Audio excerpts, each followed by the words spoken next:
Chapter 122 of Married Thrice to Salted Fish. March in Yangchun was filled with apricot blossoms and spring showers, peach blossoms and swaying willows. It was a good time to be traveling to the south of the country. Their group had two carriages, one for Lin Qingyu and Jiang Xing, and the other for the servants to take turns to rest. The shadow guards looking after the safety of the emperor and empress followed them in the dark. Just traveling from the capital to the southern regions takes a lot of time.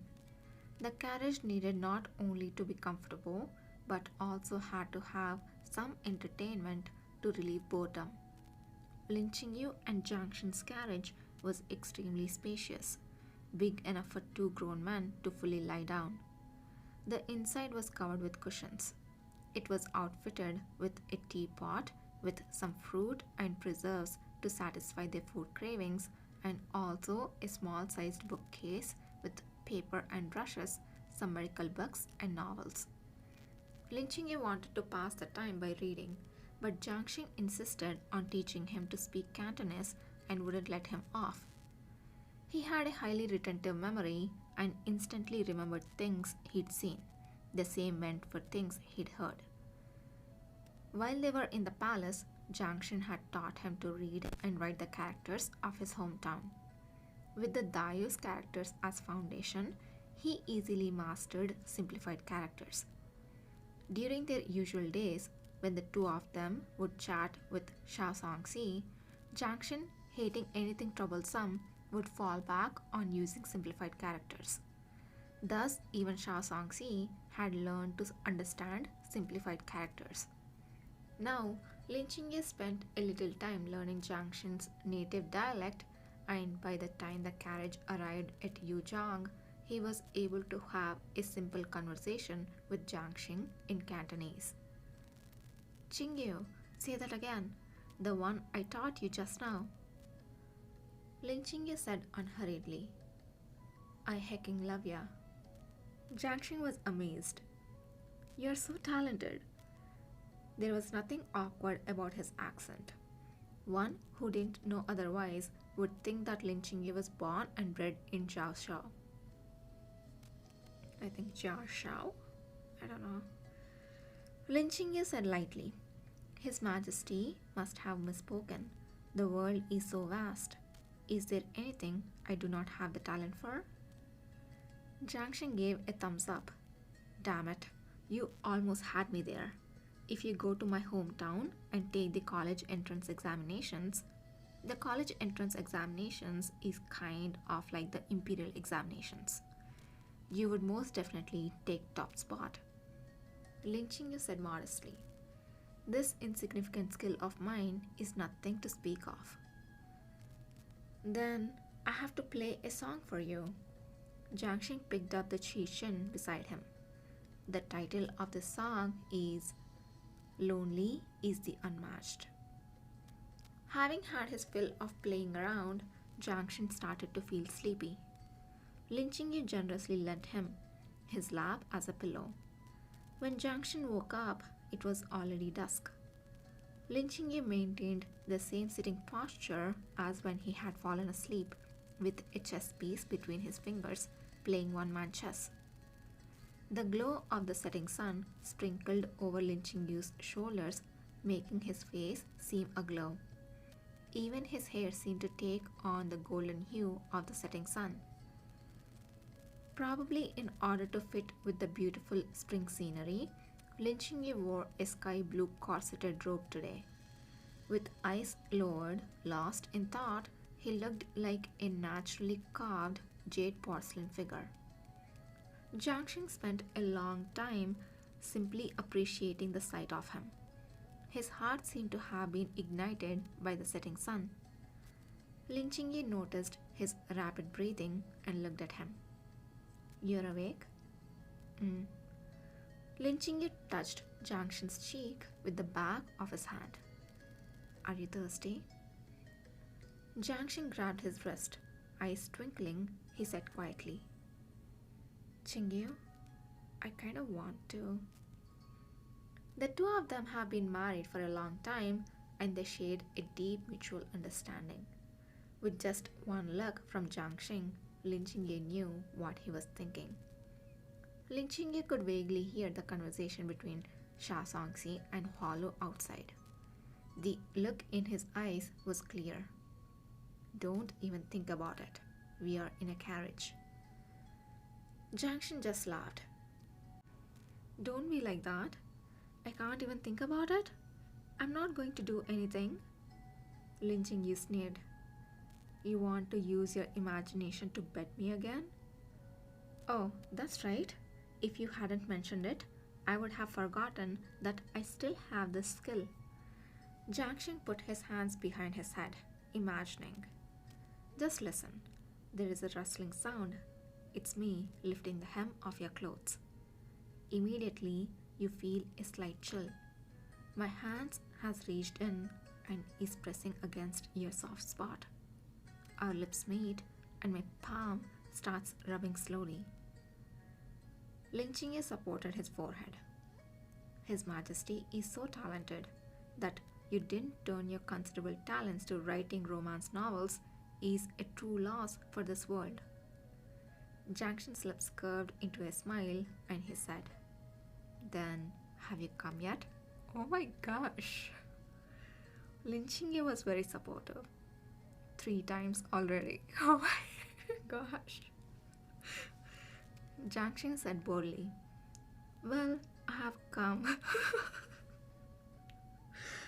Oh my gosh, what's happening with these guys already? It was like 180. Okay. Jiang Xing said boldly, Well, I have already come 5 times. Lin Qingye, ... He will remember to increase the number next time. Guys, you can't like throw that curveball at me. I was like totally in more of like, okay, the carriage ride. I would probably have a makeout session, but they just went there, huh? If it was like another honor, probably they would definitely have a scene here. When they first arrived in Yuzhong, the two spent the day walking around the city for a day with Sha Songxi and Hualu. Although the markets in the south weren't as lively and bustling as those in the capital, they also had their own charms. The willow trees swayed with the wind, and the calls of the vendors had a soft tone unique to the southern dialect. The way the women dressed, too, was slightly different from what was worn in the capital. In their hands, they held fans made of light gauze, creating a graceful and subdued style. Both Lin Qingye and Jiang Xing were dressed like ordinary rich young masters. Lin Qingye was more like the son of a scholarly family, wearing a long blue robe that attracted the attention of many people. On the other hand, Jiang Xing, holding a jade fan, appeared like an elegant young man with a free and easy manner. He asked Lin Qingye, Qingye, is there any place you want to go? Lin Qingye said, The largest pharmacy in Yuzhong is called Xuanhu Tang. It's known as the Imperial Medical Office of the South. I would like to go and have a look. Alright, Sha Songxi, go ask for the directions to Xuanhu Tang. Sha Songxi? When he didn't get a response, Jiang Xing turned around to look for him, only to find that Sha Songxi had been distracted by a shop called Liao Zhangshai. What is it? Do you want to buy cosmetics? Only then did Sha Songxi came back to his senses and hurriedly said, Replying to the young master, the servant wishes to bring back some local product as gift to my younger sister. Hualu asked curiously, Is there any difference between Yuzhong's rogue and the capital's? Lin Qingye said, If you want to find out, then go in and have a look. Sha Songxi was overwhelmed by favor from his master. No, how can we possibly delay the young master's matter for mine? Lin Qingyu said, "This is a leisure trip. There is no hurry for any matter. Go on, go in." The boss of Liao Zhangzhai was used to talking human when talking to humans and talking ghost when talking to ghosts. As soon as she saw Lin Qingyu and Jiang Xing, she knew that these two must be giants among men, so she hurriedly greeted them with a smile. "Esteemed sirs, are you interested in buying some rogue and powders? Then you came to the right place. In the whole of Yuzhang, Liu Zhangzhai's cosmetics are the best. Even the nobles in the capital who have used it swear by it." Jiang Xing pointed with his jade fan to Sha Songxi. "We are not the ones looking to buy. Rather, it's this little brother who's interested. You should address him, don't mind us." The boss looked at Sha Songxi, blatantly sizing him up. The smile on her face faded a bit. "What would you like to buy, little brother?" Sha Songxi didn't know anything about women's cosmetics. He scratched his head and said, "I have 10 pieces of silver. What can I buy?" As a eunuch personally serving the emperor, Sha Songxi had quite a lot of savings. But when all was said and done, he was a child from a poor family, and being frugal has been his habit since he was a child. For him, spending 10 pieces of silver on rogue was already a splurge. When the boss heard him say this, she immediately knew that he knew nothing about this trade. "10 pieces of silver won't buy you anything good," the boss said. "Better to add 3 more, and that should be just enough to buy you Liao Shao's signature powder." Liao Zhangzhai's signature powder. I'm bad at speaking the Chinese names. Sha Songxi appeared embarrassed. "I left the rest of my silver in the carriage." Lin Qingyu was about to pay the extra silver for Sha Songxi, but was stopped by Jiang Xing. Jiang Xing looked at the boss, raised his eyebrows, and said, "What good rogue can't be bought with 10 pieces of silver?" The boss began to give misgivings. The young man in his brocade robe was obviously a noble man. What did he know of the price of rogue and powders? "Yes," the boss toughened her scalp. "I wouldn't lie to you. You get what you pay for. The goods here in Liao Zhangzhai simply cannot be compared to those used by those cheap wretches on the street." When Jiang Xing entered the shop, he noticed that there was another cosmetic shop right across called Yu Fangzhai. He smiled and said, "Since you didn't bring enough money, we will just have to come next time." The boss hurriedly tried to persuade them to stay, but the customers left so decisively that she could only watch helplessly as they went to the opposite shop. She and the boss of the shop across have been rivals for more than a decade. Seeing the other make more money pained her more than losing money herself. Sha Songxi said, "Young master, I won't buy it anymore. We should go to Huanhutang first after all." Jiang Xing said, "We are already here. It would be a pity not to buy." "But I don't have enough money." "Don't listen to her nonsense. How can 10 pieces of silver not be enough to buy good rogue?" Jiang Xing put away his fan and beckoned. "Come here. I will teach you how to do it." Jiang Xing whispered a few words to Sha Songxi. "Go ahead. We will wait for you outside. While you are at it, help me buy a box of rogue, the best one you have got." Lin Qingyu asked suspiciously, "What are you up to?" Jiang Xing was the very face of innocence. "Why, I'm buying it to give to Shaja Momo when we get back. Shao Songxi entered Yufangzhai alone and said to the proprietors who came up to him. The boss of Liao Zhangzhai opposite said that you can't buy any good robe for less than 10 pieces of silver. If you don't agree, let's argue. The proprietor's mood soured upon hearing this and said with a sneer, that ignorant fool. She's an utter embarrassment to Yu Zhang. Don't worry, young sir. Forget 10 pieces of silver. Even 3 pieces is enough to buy you the best robe and powders in Yuzhong. After Shah Sangxi returned from Yufangzhai loaded with cosmetic purchases, they continued walking in the direction of Xuanhutang. Yuzhong was a land of esteemed scholars, and many of those who topped the Dayu's imperial examinations came from here. Bookstores lined the street, specializing in poetry collections and treasured scrolls of calligraphy and paintings. Jiangxing had no interest in calligraphy scrolls.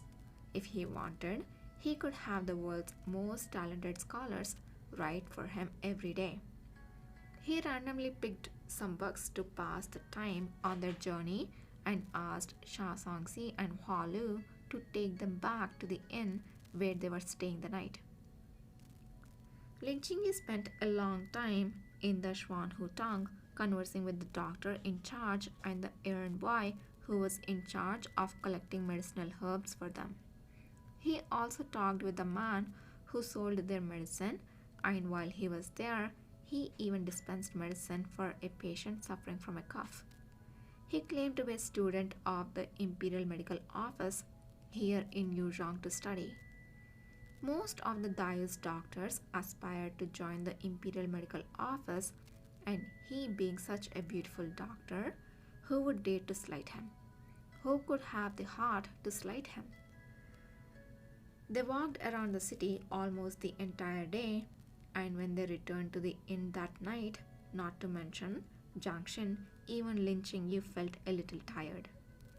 After washing up, the two of them went to bed fully clothed, without the energy to even consider doing a bit of lovemaking.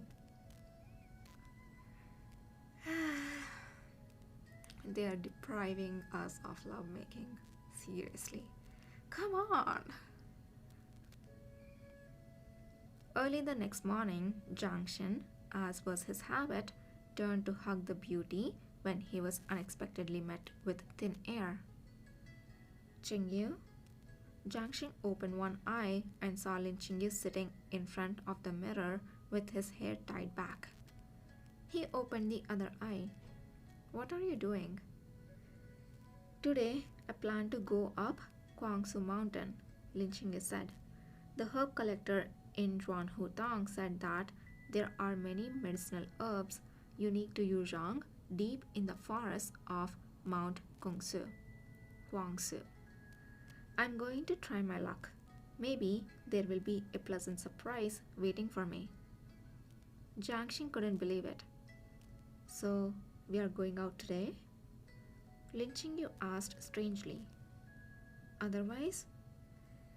Jiangxin's voice went weak. I thought we could rest at the inn today. Lin Qingyu was puzzled. We are here to travel.